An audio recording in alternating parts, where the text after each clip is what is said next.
Hello and welcome. I just purchased 2 bearings and this is Interlagos, the DR sucking, SR draining daily B race today. So I thought I'd jump in, have a bit of a crack, instead of practicing FIA for tonight, which is what of course I should be doing, but I'm not. So here we are. I thought, hey, my DR's pretty much reached the maximum it's ever reached, about 38,500. It is the most I've ever reached, but it's also about the 4th time I've got here. So generally when I get there, almost immediately something happens, a bad race goes on, and I lose a bunch of DR and drop back down and have to work my way back up. So I thought, hey, coming into the FIA season, what better way to start it all off than by losing a little bit more DR, maybe giving myself the chance not to get in the top split, who knows, but we're going to have a bit of a crack anyway. I'm going to put those bearings down as it is race time. A really awesome track, Brazil. I do love it. It's a mix of everything. It's got the fast sweeping corners, high aerodynamic corners. It's got very slow, tight S-bend section.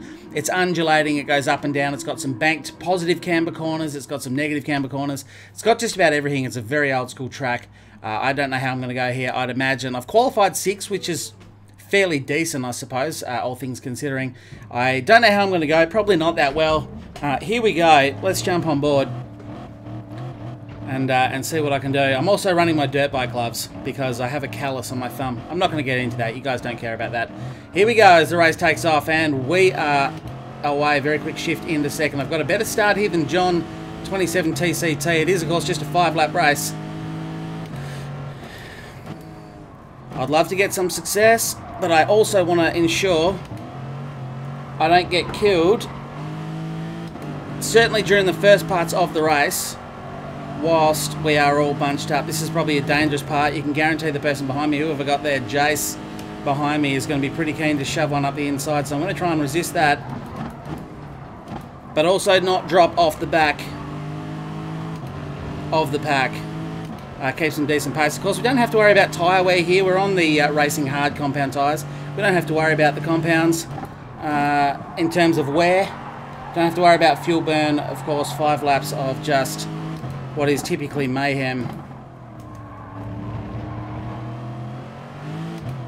I don't know what it is about Brazil that seems to bring out the worst, most destructive in people.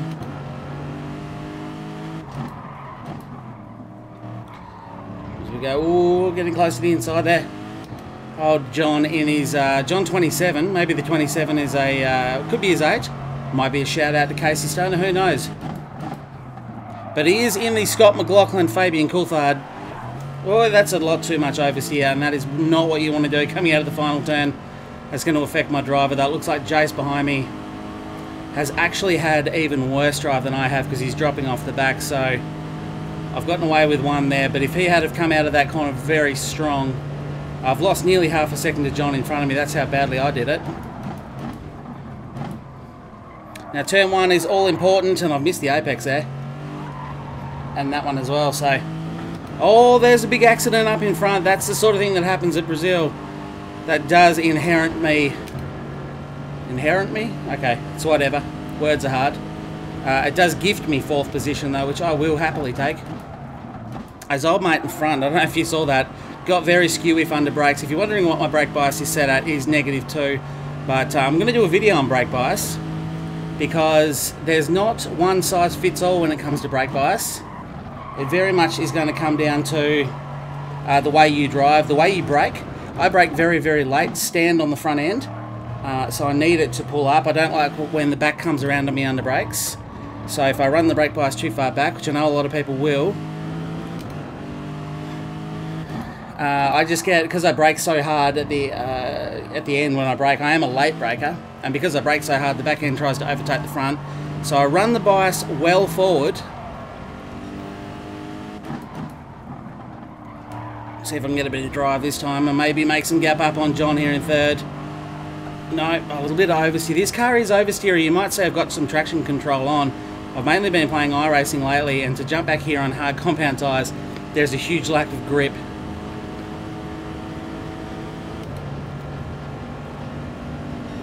So 132.9 in race is actually not the worst lap time I could do. Oh, old John is loose as old Mother Goose in front of me here. Short shift into 3rd. The hardest thing, of course, about these GR3 cars when you are in hard compound tyres is trying to control that oversteer, which they all love to do. Didn't see what cars everyone was in front of me, but considering everyone with the biggest E-Pans on the leaderboard at the moment are all currently driving the Audi R8 LMS, I'm a bit surprised this race is not more full of them. Seems to be a nice mixture of cars. I, of course, saw that everyone was in the Audi and thought, hey, I'll give it a go. And again, coming from iRacing and trying to relearn this grip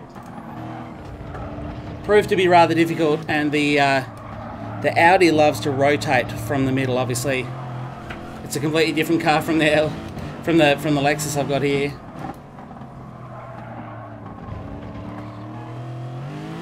So I'm just trying to take it smooth at this point. I'm not really quicker than John, which is a little bit disappointing. But hopefully he can make... He is making lots of mistakes. He just hasn't made any that's going to cost him a position. Oh, I say that as I get very skew with sideways. He does have a 2-second penalty. But these days, unless you're in an FIA race where you have to serve that penalty in a particular spot, it's not too hard to wash off a 2-second penalty. In fact, he's already got a 1-second gap, so if he plays his cards right, he'd be able to burn that off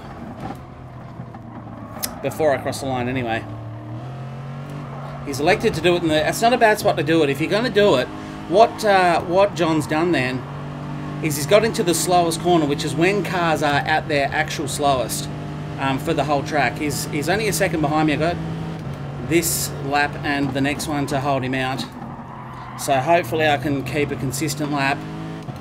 But what he's done then is he's washed the penalty off in the slowest corner, or one of the slowest set of corners on the track, which is a good idea because people are going to catch up to you a lot less when they're going slowly. If you do it on the straight when everyone else is absolutely flat knackers. I'm going to go back to first there. Careful of the oversteer, but you can use a little bit to help sort of almost Scandi flick the car into the left-hander there.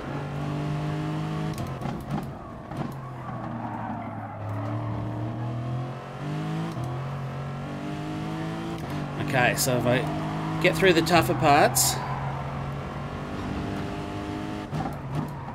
On second has had a massive off. Either that or I've just lagged out. Something is going on here. No, I have been gifted second position as well. So, it's one of those days. Coming up, Rosco. I will take it with just one lap to go. I'm not going to catch Scarlet Lance. 6.3 seconds ahead. He's obviously at a much better pace than I. But John is now down to half a second, so he got a really good run out of that final corner. I just need to keep it together for the kids here on the last lap as I monumentally cock up turn one and go far too slow. He's obviously pushing very hard. I've got a target on my back, so I'm trying to keep it cool. I'm going to make him go around the right hand side of me here.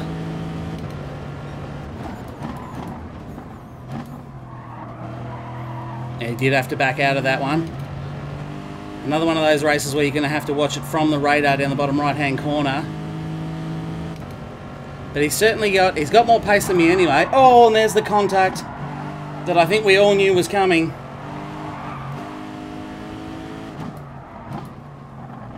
So there you go, kids. If you want to know the perfect way to overtake with no penalty, just bump people out of the way. That's what John's done. It's worked magnificently for him. It's got the job done on me. See if I can scare him out of a... He's gone very slowly through there in defensive. It was good driving there from him. Didn't want to go too bold a call. He's not got the best drive up there. Let's see if he's clean or dirty. As I make it look like I'm going to take the high road. I need some slipstream here. That Mustang's got a lot of grunt. I don't think the Lexus is going to keep up. Super close finish coming towards the line, but I don't think I'm going to have the grunt. I'll veer left, but no good. John manages to hold out despite his bad run onto the straight. That Mustang has got so much grunt. Whew. And I'm sweating. It is hot in this room. It is well over 20 degrees outside. Anyway, that was a bit of fun. I should probably go and practice for the FIA season, which starts tonight as I record this. Obviously, you may not watch this at the same night. But I'll be recording that race as well to show you how I go. I don't think I actually got any SR down arrows. And my DR, of course, will come down to how good that lobby was in terms of skill rating. I don't know how it's going to go, but I've picked up a sneaky third. Almost had second there, but I think I probably took it a little bit too cautious at the start of the last lap. Anyway, I'll take that. I thought this was absolutely going to destroy my DR, and it didn't. So hopefully you did all enjoy watching. If you're new here, remember to hit subscribe, check out all of my content. If you do hit subscribe, hit the bell icon so YouTube actually notifies you when I've uploaded new content. And of course, if you have enjoyed it, leave a like. It helps me out, it helps the channel out. Hopefully you can join in for some more stuff in the future. Thank you all very much for watching, but for now, it's goodbye.